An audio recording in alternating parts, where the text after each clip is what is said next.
App के जितने ज़्यादा डाउनलोड्स होते हैं उतना ही ज़्यादा कंपनी को फ़ायदा होता है, या एक वेबसाइट के लिंक्स पर जितने ज़्यादा क्लिक होते हैं उतना ही ज़्यादा उस वेबसाइट को फ़ायदा होता है। बस वही चीज़। हमारे एक सपोर्टर ने हमसे पूछा कि भाई मेरी हिंदी की मात्राओं में बहुत ज़्यादा गलतियाँ होती हैं मैम, उसके लिए मैं क्या करूँ। तो मैं आपको एक तरीका बताती हूँ, और ये तरीका सिर्फ हिंदी के लिए लागू नहीं होता बल्कि दुनिया की चाहे कोई भी भाषा क्यों ना हो, चाहे वो इंग्लिश हो, संस्कृत हो, फ्रेंच हो या और कोई भी भाषा क्यों ना हो, अपनी मात्राओं की गलतियों को या वर्तनी को या स्पेलिंग्स को सुधारने का सबसे अच्छा तरीका होता है रीडिंग। अब मैं आपको बताती हूँ ऐसा क्यों।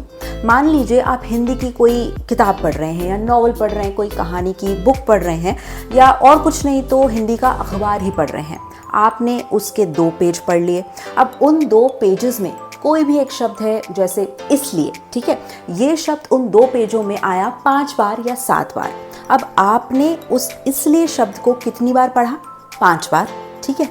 तो अब ये 5 बार आपके ब्रेन में कहीं ना कहीं जाकर क्लिक हो जाएगा, एक विजुअल मेमोरी आपके ब्रेन में सेट कर देगा। वो आजकल होता है ना कि एक ऐप के जितने ज़्यादा डाउनलोड्स होते हैं उतना ही ज़्यादा कंपनी को फ़ायदा होता है, या एक वेबसाइट के लिंक्स पर जितने ज़्यादा क्लिक होते हैं उतना ही ज़्यादा उस वेबसाइट को फ़ायदा होता है। बस वही चीज़ है। उस शब्द पर आपके जितने ज़्यादा क्लिक होंगे, मतलब कि जितने ज़्यादा बार आपने उस शब्द को पढ़ा, आपके माइंड में उसकी एक विजुअल मेमोरी क्रिएट हो जाएगी।